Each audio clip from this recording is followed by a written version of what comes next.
Quand vous parlez de la mafia italienne, qu'est-ce qui vous vient à l'esprit? Peut-être s'agit-il du bruit des coups de feu dans le silence de la nuit, ou qui sait, de l'image d'un homme en costume noir, au regard froid, traversant une rue déserte. La mafia est sans aucun doute l'une des plus grandes curiosités de l'histoire, enveloppée d'un voile de mystère qui traverse les générations. Beaucoup se demandent comment un groupe peut susciter à la fois autant de fascination et autant de terreur.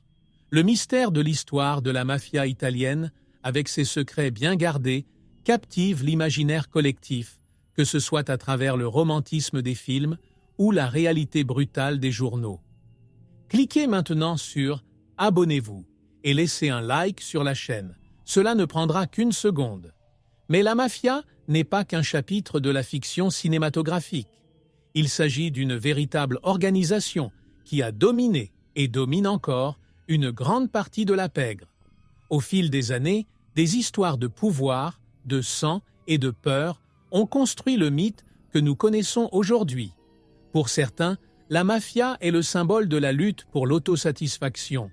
Pour d'autres, elle est la personnification de la terreur. Et c'est précisément dans ce dualisme que réside la curiosité de l'histoire de la mafia italienne.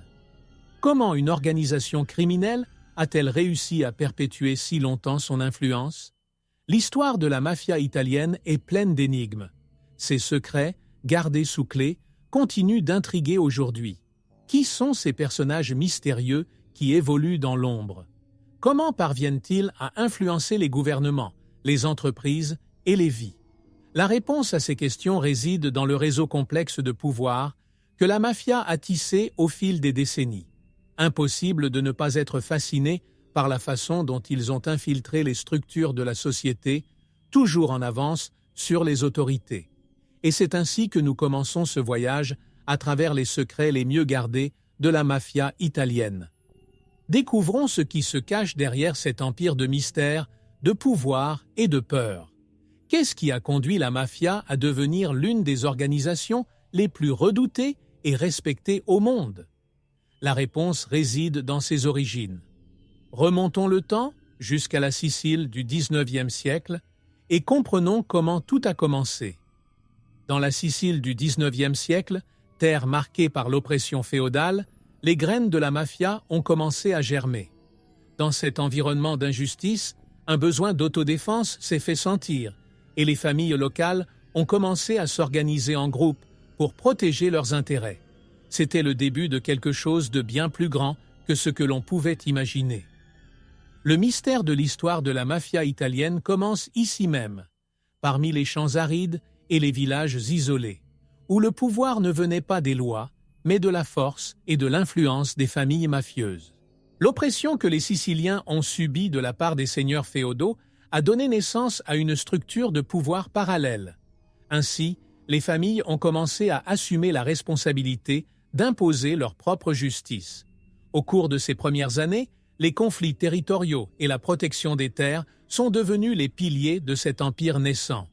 Le mot « Cosa Nostra », qui signifie « notre chose », a été créé pour désigner cette alliance secrète entre familles.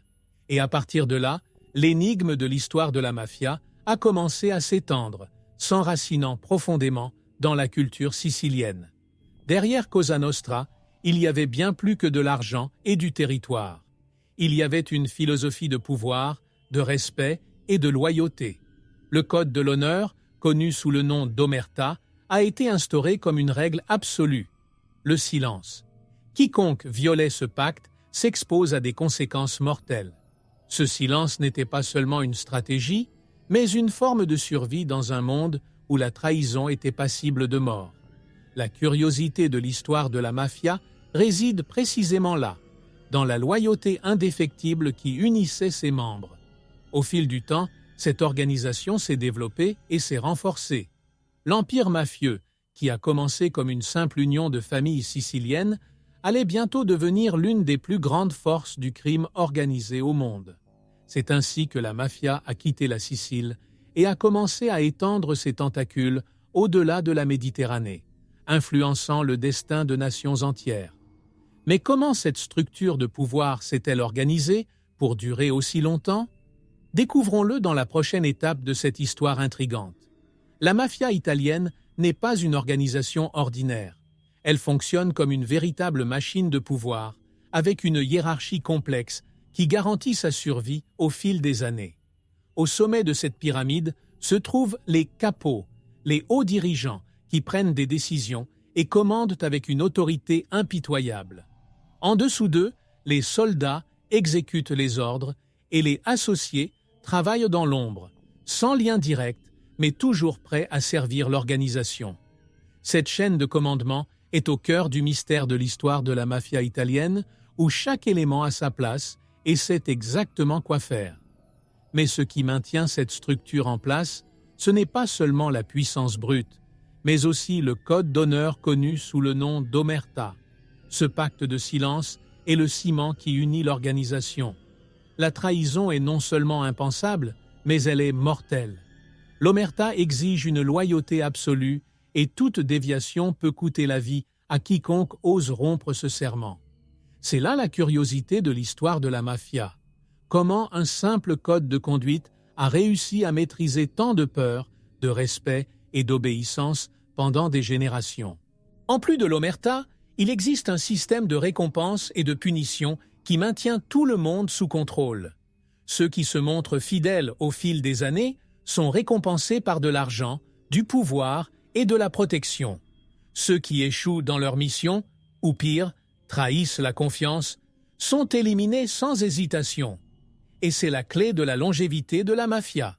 Comme dans tout empire, ceux qui dominent savent cultiver la loyauté et gérer les dissidents. Cet équilibre entre peur et respect est l'une des énigmes de l'histoire de la mafia.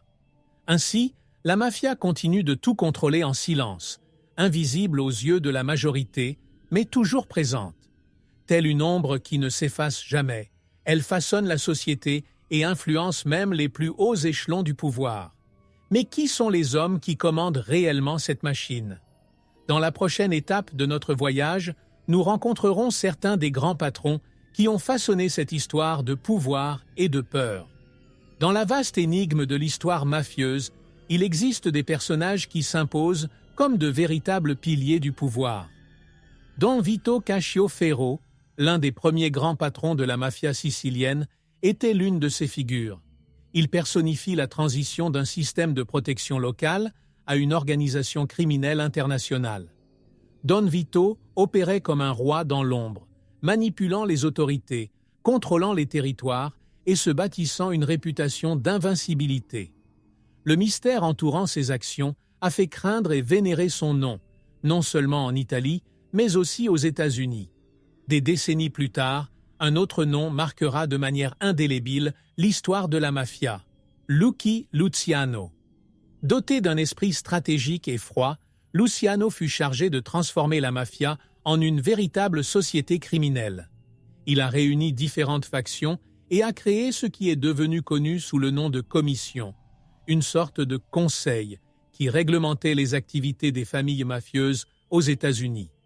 Luciano a compris que, pour perpétuer l'empire mafieux, il fallait le professionnaliser.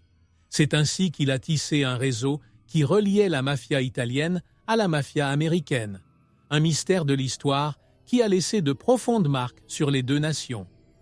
Dans les années 80, Toto Riina, le patron des patrons, a inauguré une nouvelle ère de terreur. Sa brutalité était sans précédent, et son règne de peur laissait une traînée de sang partout où il allait. Contrairement à ses prédécesseurs, Riina ne cherchait pas seulement à contrôler le pays, mais à éliminer complètement toute opposition. Les politiciens, les juges et même d'autres mafieux sont devenus la cible de sa fureur implacable. Ce qui le rendait particulièrement dangereux était sa capacité à maintenir un silence absolu, manipulant tout depuis l'ombre. Le mystère de l'histoire de Toto Riina est celui d'une violence froide et calculée, qui fait de lui l'un des patrons les plus redoutés de tous les temps. Ces hommes, chacun à leur manière, ont façonné l'histoire de la mafia. Leurs actions, stratégies et héritages continuent de résonner jusqu'à aujourd'hui, influençant le cours de nations entières.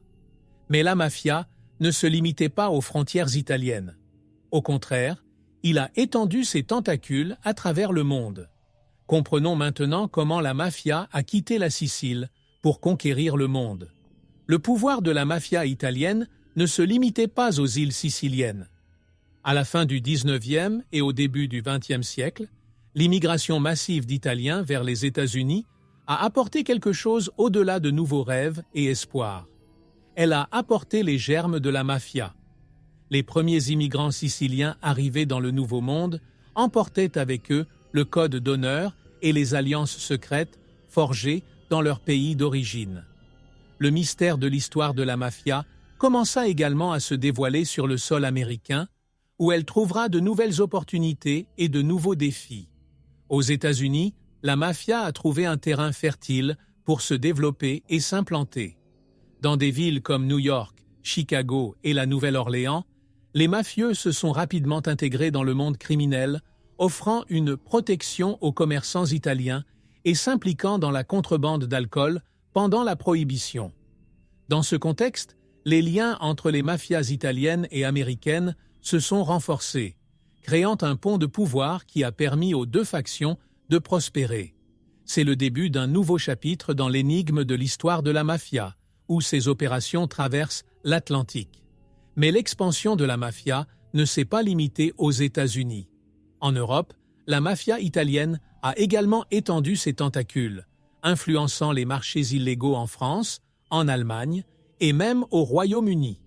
La capacité de la mafia à s'adapter à différents environnements et à contrôler diverses entreprises illicites en a fait une véritable entreprise criminelle multinationale. Cette expansion n'était pas seulement le résultat de la force brute, mais aussi du renseignement stratégique, grâce auquel l'argent traversait les frontières de manière invisible, sans éveiller les soupçons. Cette capacité à étendre ses opérations à l'international a fait de la mafia une force mondiale. Mais la mafia ne s'est pas développée seule. Elle a toujours entretenu des alliances solides avec des personnes puissantes et corrompues à travers le monde. Dans la prochaine étape, nous verrons comment ce lien entre la mafia et le pouvoir politique a façonné les destins et renforcé encore davantage son empire. La relation entre la mafia et la politique a toujours été l'un des mystères les plus sombres de l'histoire. Derrière les campagnes électorales et les sourires diplomatiques, la mafia italienne a noué de profondes alliances avec des hommes politiques qui dépendaient de leur faveur. Depuis le début du XXe siècle, la mafia a compris que, pour consolider son empire, il lui fallait des alliés dans les sphères du pouvoir. Ces hommes politiques fermaient souvent les yeux sur les crimes en échange d'un soutien financier ou de vote, transformant la mafia en une force invisible qui façonnait le destin des nations. Ces accords secrets entre la mafia et le gouvernement italien ont généré un réseau d'influence qui s'est étendu à toute la péninsule. Les hommes politiques qui osaient affronter la mafia s'exposaient à des représailles brutales. Un exemple clair de ce pouvoir est la manipulation des élections en Sicile, où la mafia a joué un rôle essentiel en garantissant l'élection de candidats favorables au crime organisé. La curiosité de l'histoire politique italienne est marquée par cette relation néfaste, où la démocratie semblait être contrôlée par des mains invisibles. Sous le régime fasciste de Benito Mussolini, les relations entre la mafia et le gouvernement sont devenues encore plus tendues. Mussolini, avec son ambition de centraliser le pouvoir, considérait la mafia comme une menace pour son contrôle total. Cela a donné lieu à une véritable guerre entre l'État et les familles mafieuses, un combat qui, pour un bref instant, a presque mis fin au règne de la mafia en Sicile. Cependant, la guerre contre Mussolini n'a pas effacé la mafia. Cela l'a seulement amené à se réinventer et, après la chute du fascisme, le crime organisé a refait surface avec plus de force. Le pouvoir que la mafia a acquis grâce à la politique était essentiel à sa longévité.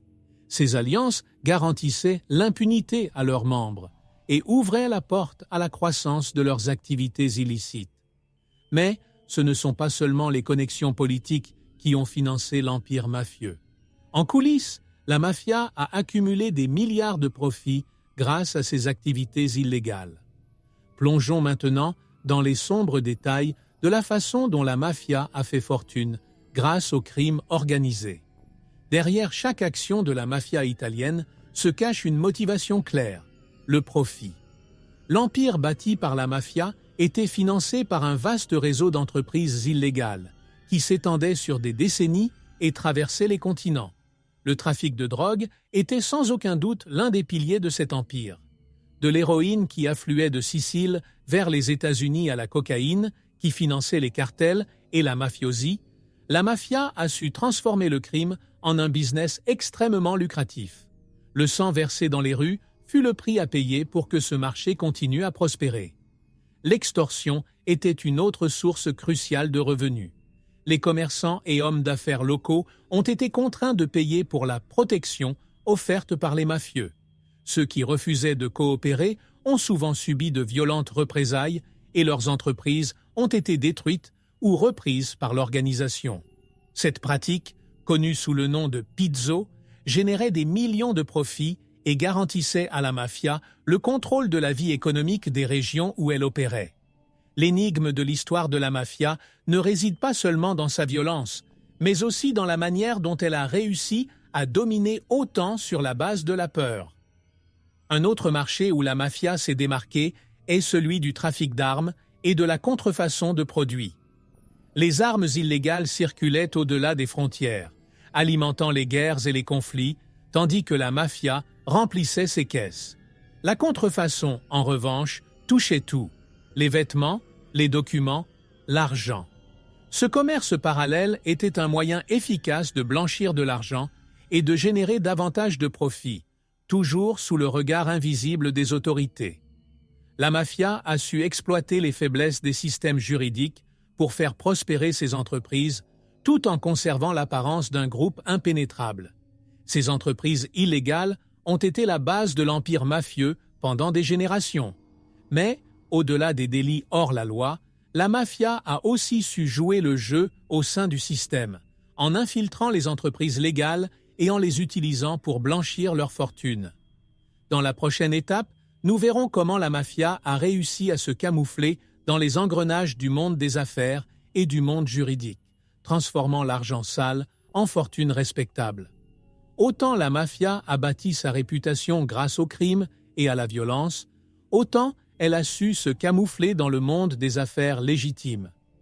La stratégie de blanchiment d'argent est devenue essentielle au succès continu de l'organisation. Les restaurants, les hôtels et les entreprises de construction étaient des cibles privilégiées pour la mafia, qui utilisait ces entreprises comme façade pour nettoyer sa sale fortune. De cette manière, l'argent illicite était mélangé à l'argent légal, ce qui rendait pratiquement impossible toute traçabilité par les autorités. Ce jeu d'illusion fait partie du grand mystère de l'histoire de la mafia italienne. Les restaurants constituent l'un des principaux moyens de blanchiment d'argent.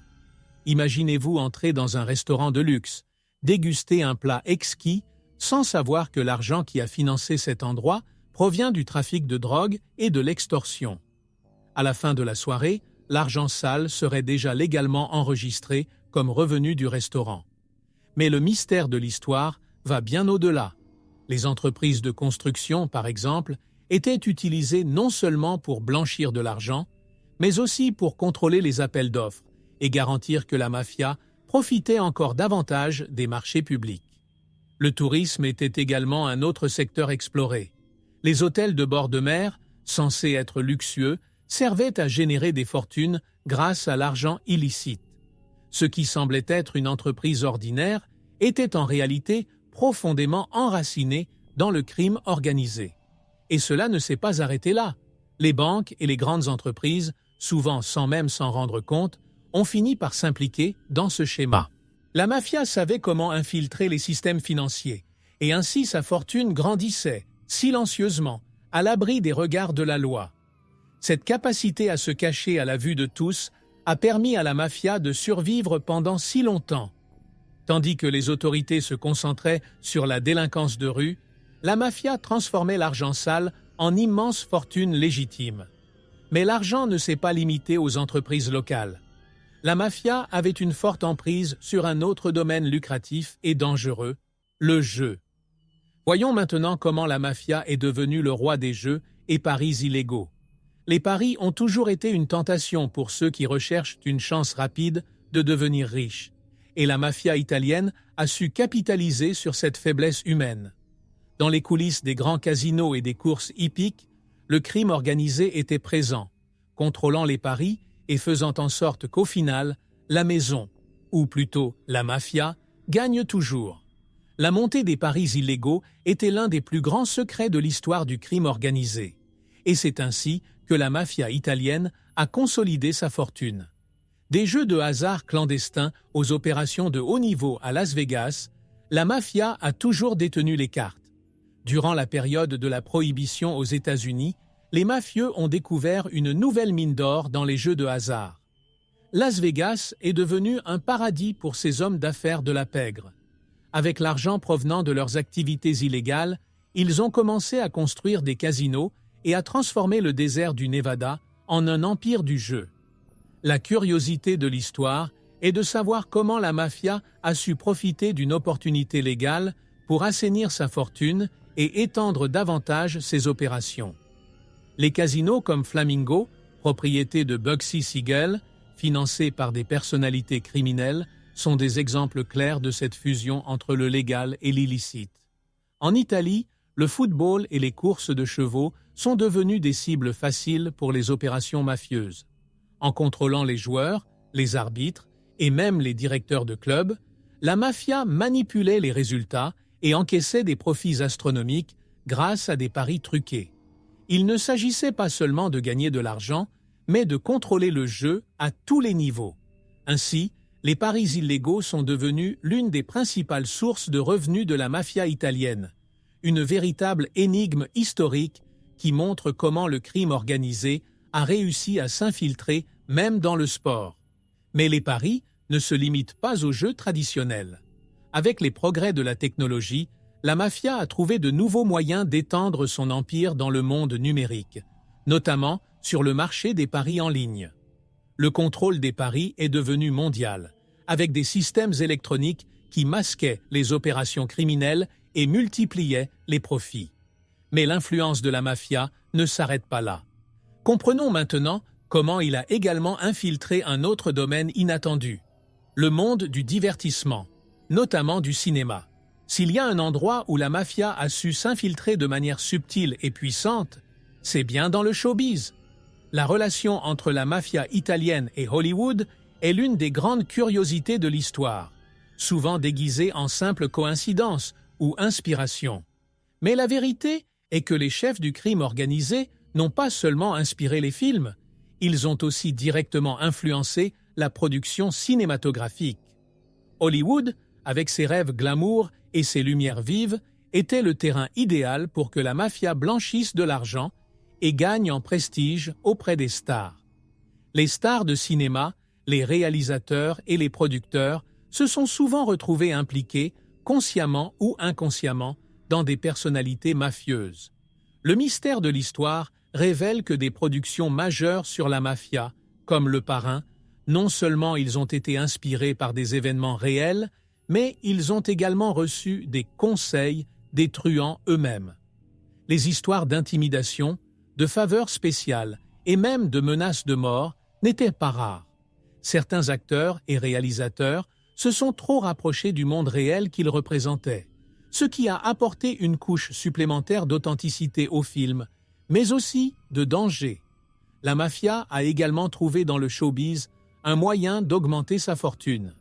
De gros investissements ont été réalisés dans la production cinématographique et l'achat de studios d'enregistrement, toujours dans le but de blanchir de l'argent et d'accroître son influence. Mais cette infiltration ne se limite pas au cinéma. Les salles de concert, les maisons de disques et même les clubs de jazz étaient contrôlés par des mafieux qui profitaient à la fois des billets et des paris et du trafic de drogue qui se déroulait en coulisses. Ce qui semblait être un divertissement innocent cachait souvent un réseau criminel. La présence de la mafia dans le showbiz a façonné non seulement l'industrie du divertissement, mais aussi la culture populaire. L'image du puissant mafieux, en costume et avec un air d'autorité, est devenue une icône, représentée d'innombrables fois à l'écran. Cependant, ce que le public ne savait pas, c'est que bon nombre de ces histoires avaient leurs racines dans le monde réel, où la violence et le pouvoir étaient réels. Et en parlant de violence, la mafia a toujours su faire taire efficacement ses ennemis. Dans le prochain chapitre, nous explorerons comment la mafia a éliminé ces menaces, garantissant ainsi que son empire reste intact. La mafia italienne a toujours été adepte de l'art de l'élimination silencieuse. Dans la vaste énigme de l'histoire du crime organisé, peu de mystères sont aussi troublants que les méthodes utilisées pour faire taire ceux qui ont osé défier le pouvoir des barons. Lorsque quelqu'un menaçait la structure mafieuse, la réponse était rapide et mortelle. Les meurtres sous contrat sont devenus une pratique courante. Un homme de main, généralement inconnu, s'est vu confier la mission d'exécuter la cible avec précision, sans laisser de traces. La mafia a compris que la force de son empire ne venait pas seulement de l'argent, mais aussi de la peur qu'il imposait à son entourage. Les disparitions étaient également une méthode privilégiée pour traiter les traîtres et les rivaux. Souvent, les corps n'étaient jamais retrouvés, ce qui alimentait encore plus la peur. Le sort de ceux qui ont trahi la mafia était l'un des grands mystères de l'histoire. Au lieu d'une exécution publique, comme à d'autres époques, la mafia a opté pour la terreur psychologique. La simple idée de disparaître pour toujours, sans que personne ne sache ce qui s'est passé, suffisait à garantir la loyauté de ceux qui restaient encore. C'était une stratégie efficace pour garder le silence et éviter la désertion. Dans les années 1990, l'assassinat du juge Giovanni Falcone, responsable des grandes enquêtes contre la mafia, a montré jusqu'où l'organisation était prête à aller pour protéger ses secrets. Falcone a été tué dans une explosion brutale, envoyant un message clair. Personne, aussi puissant soit-il, n'était au-dessus de la vengeance mafieuse. La mafia a non seulement éliminé ceux qui se mettaient en travers de son chemin, mais s'est fait un devoir de faire de ses morts des exemples pour que personne n'ose suivre le même chemin. La violence a toujours été l'une des armes les plus puissantes de la mafia. Cependant, pendant la Seconde Guerre mondiale, l'organisation a utilisé non seulement sa brutalité, mais aussi son influence politique pour survivre et se développer. Voyons comment la mafia a profité du chaos de la guerre pour renforcer ses opérations et nouer des alliances surprenantes. La Seconde Guerre mondiale a apporté chaos et destruction pour beaucoup, mais pour la mafia italienne, ce fut une occasion unique de réaffirmer son pouvoir et même de gagner de nouveaux alliés. Le mystère de l'histoire révèle qu'au milieu d'un conflit mondial, la mafia a trouvé l'occasion de conclure une alliance improbable avec les Alliés. Le tournant fut l'opération Husky, l'invasion alliée de la Sicile en 1943. La mafia sicilienne, avec sa vaste connaissance du territoire et son contrôle local, est devenue essentielle au succès de cette invasion. La mafia a utilisé ses relations et sa connaissance des routes siciliennes pour aider les troupes américaines à débarquer plus facilement. L'énigme de l'histoire est que des personnalités comme Lucky Luciano, alors emprisonné aux États-Unis, ont joué un rôle crucial dans cet accord. Luciano, avec son immense pouvoir, a négocié avec le gouvernement américain, offrant son aide en échange d'une réduction de peine. Il s'agissait d'une alliance de convenance où la mafia et les alliés ont gagné. La mafia renforce sa position en Sicile, tandis que les alliés remportent une victoire cruciale. Après la guerre, l'influence de la mafia sur la politique italienne s'est encore accrue. Avec la fin du fascisme et la chute de Mussolini, la mafia s'est développée et a repris le contrôle en Sicile et dans d'autres régions. Les dirigeants mafieux, affaiblis par le régime fasciste, reviennent au pouvoir avec le soutien américain. Il s'agissait d'une décision stratégique qui montrait la capacité de la mafia à s'adapter aux circonstances et à transformer le chaos en avantage. La curiosité de l'histoire réside dans la façon dont une organisation criminelle a pu jouer sur les deux tableaux, assurant ainsi sa survie et sa croissance. L'alliance avec les Alliés pendant la guerre a encore renforcé la mafia, ce qui en a fait une force presque imbattable dans la période d'après-guerre. Mais ce n'est pas la seule alliance surprenante que la foule a bâtie au fil des ans. En coulisses, une autre organisation influente est devenu un complice silencieux, l'Église catholique. Découvrons maintenant comment cette relation complexe et secrète entre la mafia et l'Église a façonné l'histoire de manière inattendue. Aussi contradictoire que cela puisse paraître, la mafia italienne et l'Église catholique ont partagé, tout au long de l'histoire, une relation complexe et souvent complice. Pour beaucoup, c'est l'un des plus grands mystères de l'histoire. Comment une organisation criminelle, qui vit d'extorsion, de trafic et de meurtre, a-t-elle pu entretenir des relations aussi étroites avec une institution qui prêche la morale et la justice divine? Cette dualité est une curiosité qui traverse les générations. Et bien qu'il s'agisse d'un sujet souvent étouffé, les liens entre la mafia et l'Église ont façonné silencieusement de nombreux événements survenus en Italie. L'Église, à plusieurs reprises, est restée silencieuse face aux atrocités mafieuses. Pour les mafieux, être considéré comme un homme de foi était un moyen de gagner le respect, voire la rédemption, aux yeux de la société. Il était courant que les membres de la mafia assistent aux messes et même participent à de grands événements religieux, créant ainsi une image publique d'hommes pieux, alors que, dans les coulisses, leurs mains étaient tachées de sang. L'énigme de l'histoire se révèle dans la manière dont l'Église, dans de nombreux cas, a évité de condamner ouvertement la mafia, peut-être par peur ou peut-être par intérêt. Le scandale de la Banque du Vatican a été l'un des moments les plus sombres de cette relation. Dans les années 70, des enquêtes ont révélé que la mafia utilisait la banque pour blanchir de l'argent. De grandes quantités d'argent sale transitaient par les institutions religieuses, à l'abri des regards des autorités, dans le cadre d'un complot impliquant à la fois le crime organisé et des personnalités de haut rang de l'Église. La curiosité de l'histoire s'intensifie lorsqu'on découvre que, malgré les preuves, une grande partie de ce scandale a été étouffée et que peu d'entre eux ont été punis. Cette relation entre foi et crime est l'un des plus grands paradoxes de la mafia italienne. Les hommes qui ont commis les actes les plus brutaux recherchaient en même temps la bénédiction divine. Mais l'influence de la mafia ne s'est pas limitée aux églises. Dans leur propre famille, un autre groupe jouait un rôle important dans le maintien de leur empire, les femmes. Explorons maintenant le rôle secret et puissant des femmes dans la mafia, un rôle souvent ignoré, mais qui a eu un impact profond sur l'histoire du crime organisé.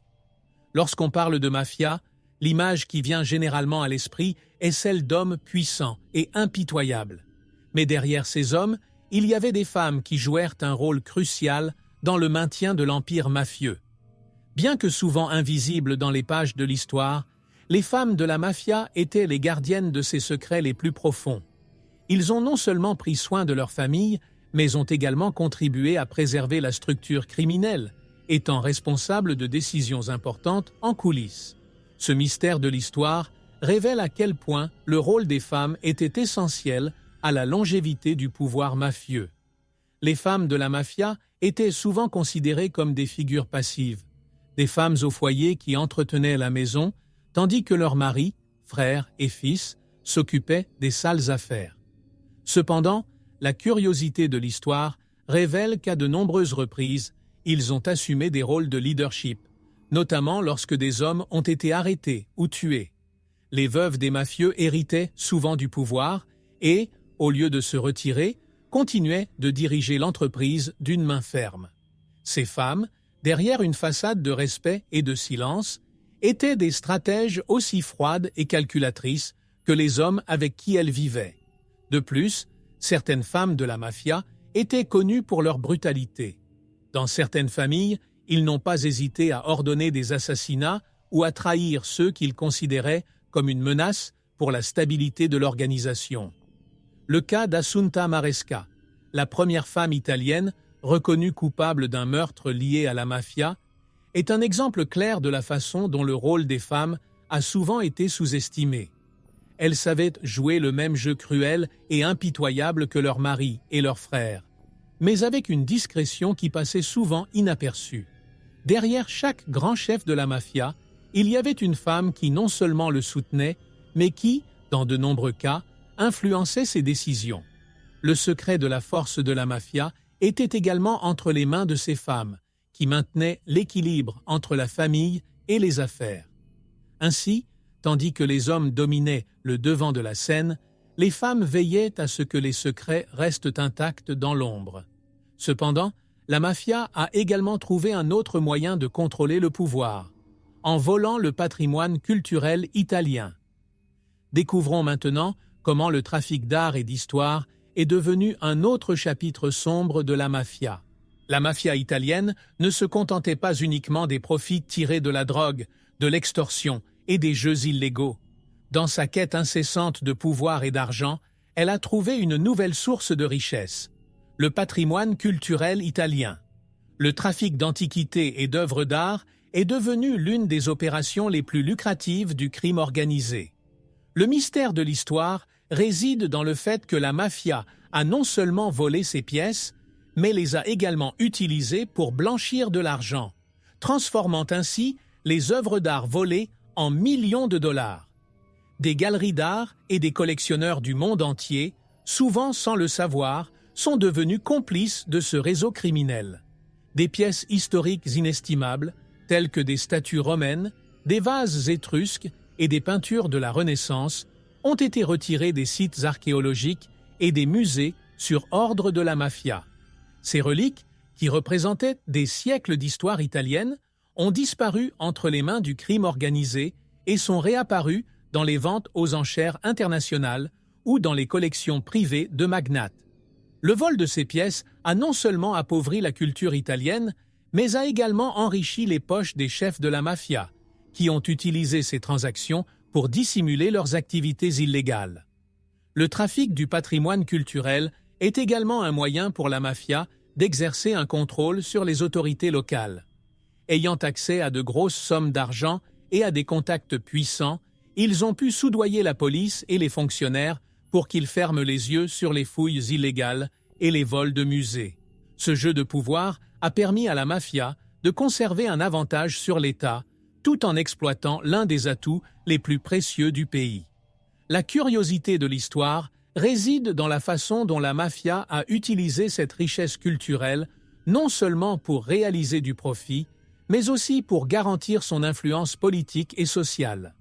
Au fil du temps, le trafic d'œuvres d'art est devenu l'un des principaux outils de blanchiment d'argent de la mafia. Les chefs-d'œuvre étaient vendus aux enchères discrètes, et l'argent sale se transformait en investissement légitime.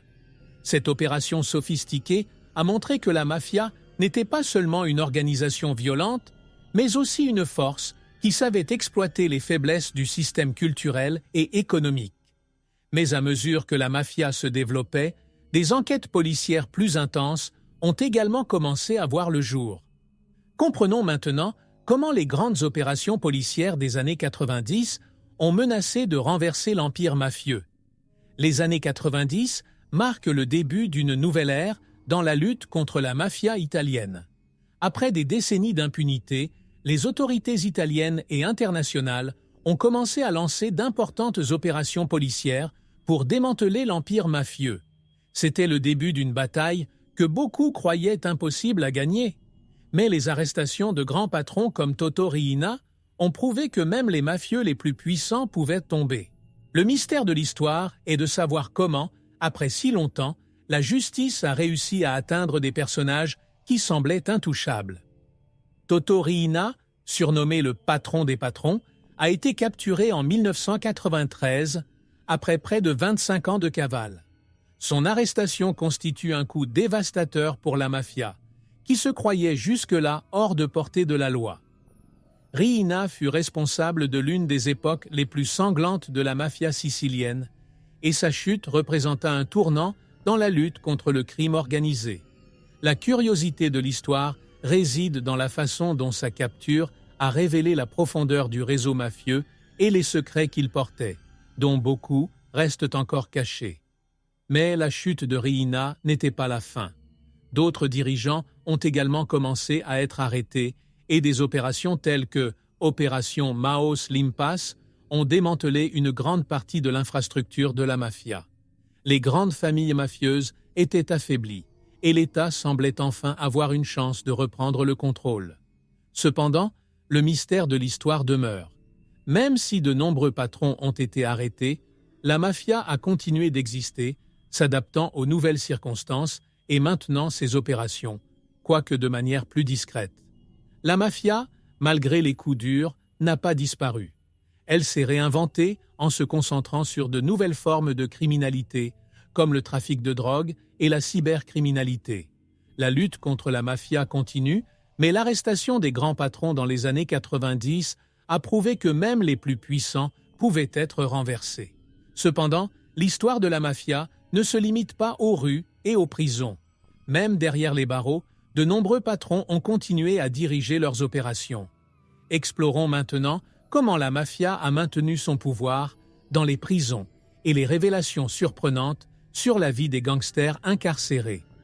La prison, pour beaucoup, est la fin du processus, mais pour les grands patrons de la mafia italienne, être derrière les barreaux ne signifiait pas toujours une perte de pouvoir.